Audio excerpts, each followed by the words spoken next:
Assalamualaikum warahmatullahi wabarakatuh. Nama saya Suci Lestari dari jurusan Fisika angkatan 2020. Saya akan menjelaskan tentang analisis kitab yang berjudul Qaul fil Hayat al-Alam Risalah fi Barkar al-Dawair al-Izam, salah satu karya dari Ibnu Al-Haytham. Biografi Ibnu Al-Haytham. Nama asli dari Ibnu Al-Haytham adalah Abu Ali Muhammad Al-Hasan Ibnu Al-Haytham. Namun, para sarjana dan kalangan ilmuwan di barat mengenal beliau dengan nama Al-Hazan. Beliau dilahirkan di Basra, Irak pada tanggal 1 Juli 965 Masehi yang bertepatan pada tahun 354 Hijriah. Beliau memulai pendidikan pertamanya di kota Basra, Irak. Sebelum beliau diangkat menjadi pegawai pemerintahan di tanah kelahirannya, setelah beberapa lama bekerja dengan pihak pemerintahan di sana, beliau mengambil keputusan untuk merantau ke kota Ahwaz dan kota Baghdad, yang kala itu dikenal menjadi pusat intelektual dunia. Di perjalanan ke kota Ahwaz, beliau menghasilkan beberapa karya tulis yang luar biasa. Kecintaannya kepada ilmu pengetahuan telah membawa beliau ke Mesir. Beliau sempat pula mengenyam pendidikan di Universitas Al-Azhar, Kairo, Mesir. Dan selama di Mesir, beliau melakukan beberapa penyelidikan mengenai aliran Sungai Nil, serta menyalin buku-buku mengenai matematika dan ilmu falak. Tujuannya adalah untuk mendapatkan uang cadangan dalam menempuh perjalanan menuju Universitas Al-Azhar. Ibnu Al-Haytham adalah seorang ilmuwan Islam yang ahli dalam bidang sains, falak, matematika, geometri, pengobatan, dan filsafat. Beliau dikenal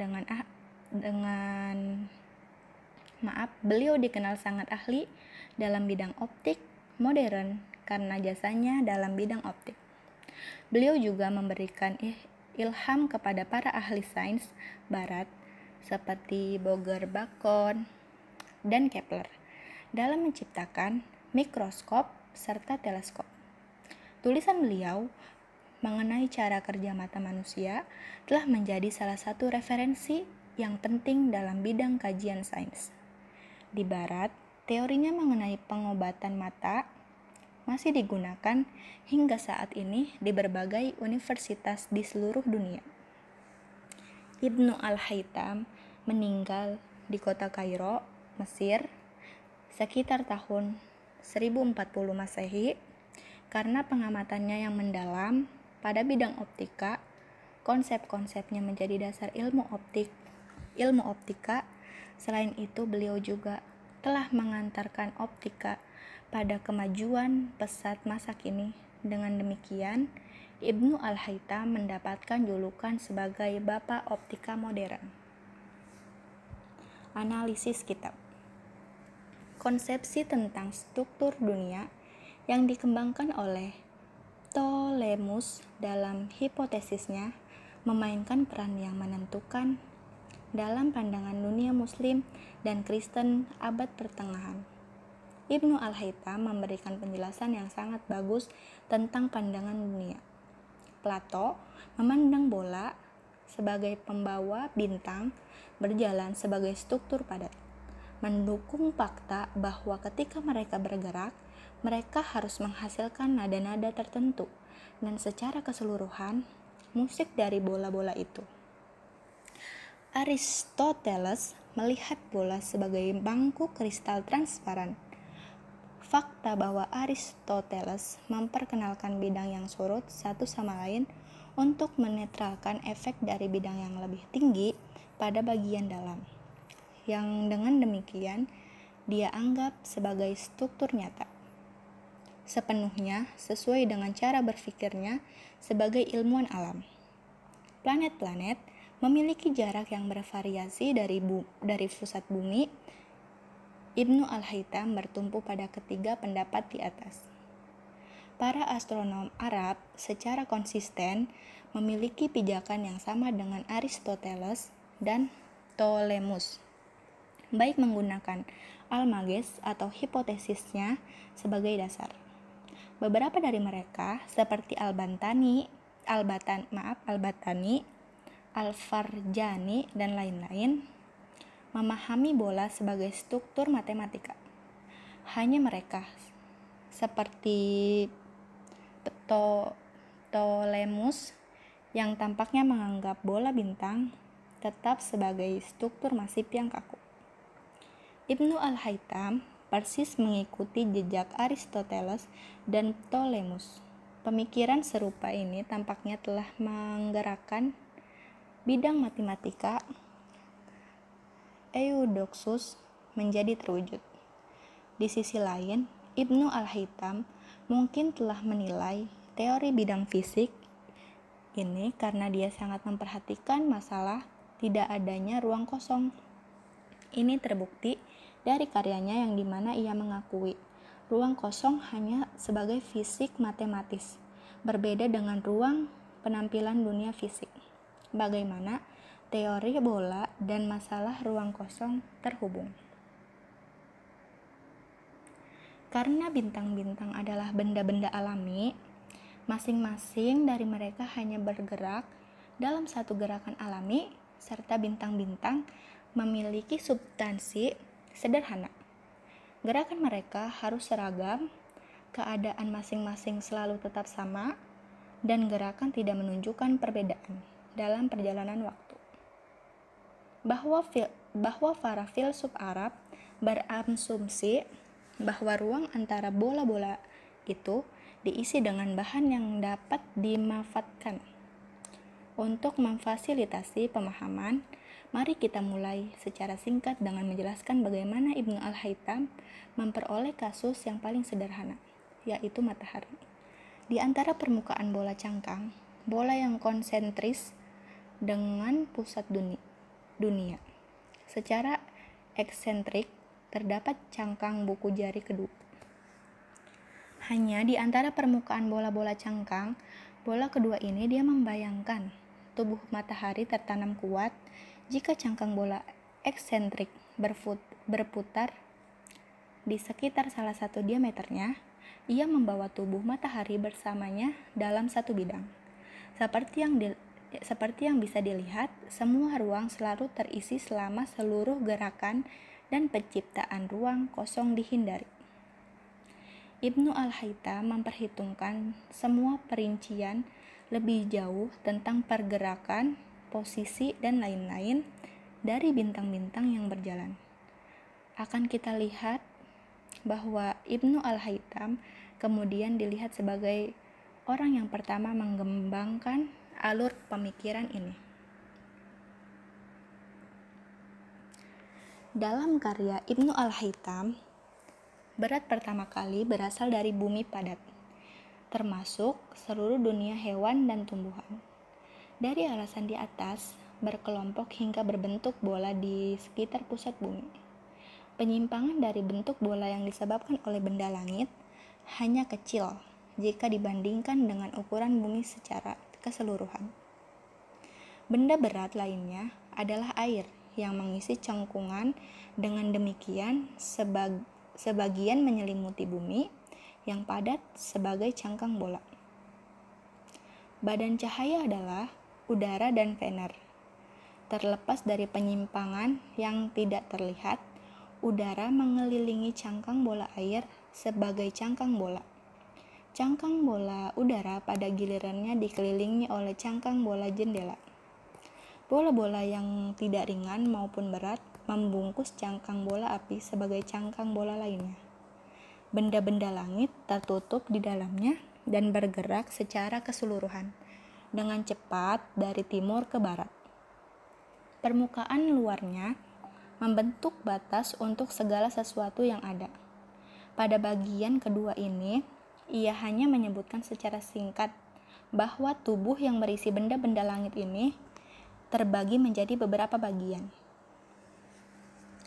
yang terletak pada karya ketiganya. Ibnu Al-Haytham menegaskan bagian-bagian ini dan memulai sambutannya dengan memperkenalkan istilah al-falak. Dikatakan bahwa dalam pandangan ilmu Al-Haytham, alam semesta secara keseluruhan adalah bulatan penuh. Ini diisi ke dalam 9 cangkang bola konsentris, bola bintang pengembara. Masing-masing cangkang bulat ini masing-masing terdiri dari cangkang bola bersarang secara konsentris dan eksentrik.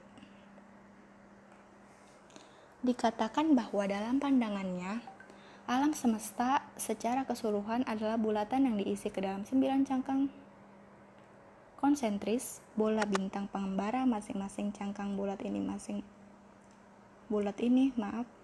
masing-masing terdiri dari cangkang bola bersarang secara konsentris dan eksentris.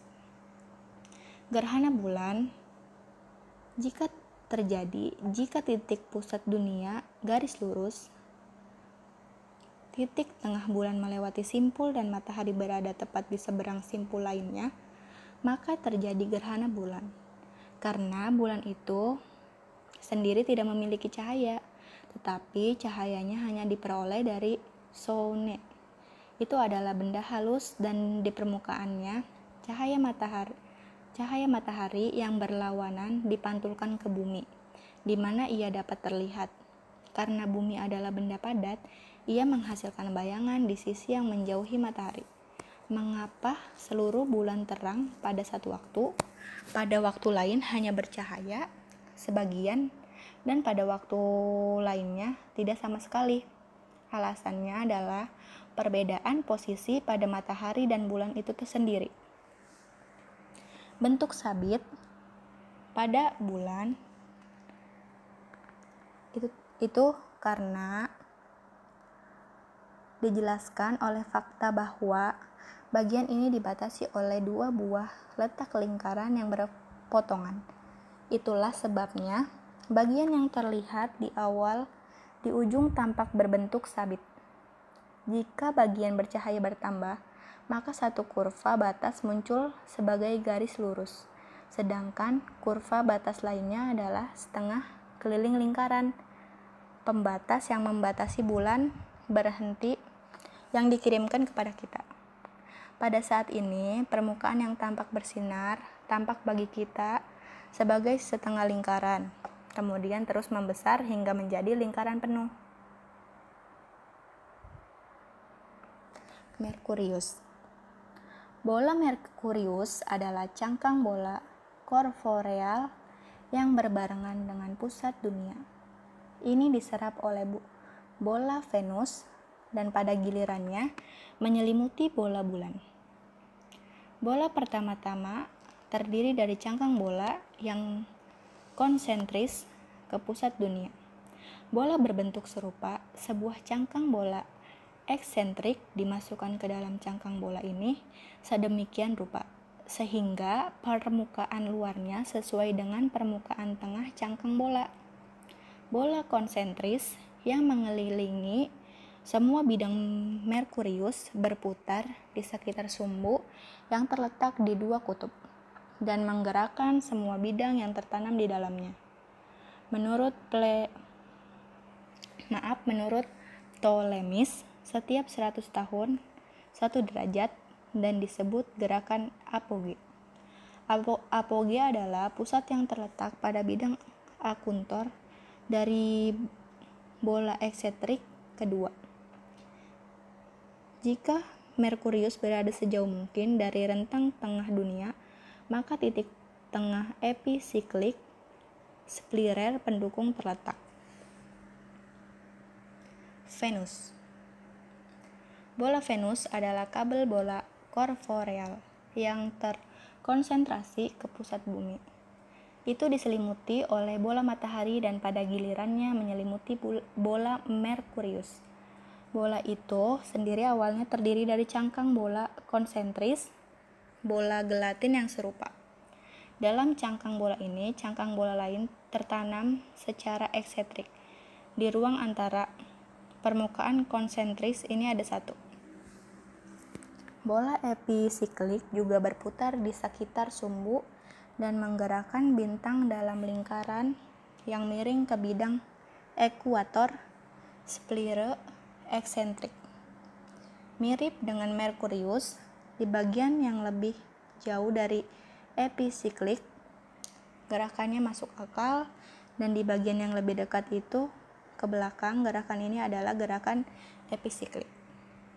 Penggerakan bola miring terjadi pada Merkurius, hanya Venus yang selalu berada di sisi utara ekliptika, dan terutama pada saat pusat episiklik berada di apogem atau perigem, Venus memiliki kemiringan terbesar. Gerakan itu disebut dengan gerakan G-splitre miring. Planet Mars, Jupiter, dan Saturnus. Menurut Ptolemus, jenis gerakan untuk 3 bintang pengembara di atas, Mars, Jupiter, dan Saturnus, mirip satu sama lain. Oleh karena itu, pengertian mereka dapat diringkas. Setiap satu dari pandel steru ini datang sebagai sebuah bola dengan konsentris cangkang bulat dengan pusat dunia. Yang terakhir adalah bola Saturnus. Ia diselimuti oleh bola bintang-bintang tetap dan pada gilirannya mengelilingi bola Jupiter, yang pada gilirannya melepaskan bola Mars, dan ini menyelimuti bola matahari. Di masing-masing cangkang bola ini, cangkang buku jari lainnya tertanam secara eksentrik. Cangkang bulat ini disebut penahan beban. Dalam setiap kasus, seperti yang dijelaskan beberapa kali, sebuah bola tertanam di antara lensa sudut konsentris dan di dalamnya selalu ada badan tertanam di bintang-bintang. Pergerakan bola. Masing-masing bola konsentris berputar di sekitar sumbu di mana kutub ekliptika terletak. Seperti Venus kepada Merkurius, perlahan dan lambat dalam 100 tahun dengan 1 derajat, dan dengan demikian membuat semua bola tertanam dan bintang bergerak. Itu adalah gerakan seluruh bola. Bola penahan beban juga berputar ke arah kanan, mengelilingi semua sumbu, bola penahan beban juga berputar ke arah kanan, mengelilingi sebuah sumbu, tetapi tidak semua kutub ekliptika terletak di atasnya, menunjuk pada setiap bintang sebuah lingkaran yang dapat juga disebut bola pendukung. Lingkaran miring ini seperti yang telah kita lihat pada Venus dan Merkurius, tetapi bola-bola ini tidak mengubah kemiringannya.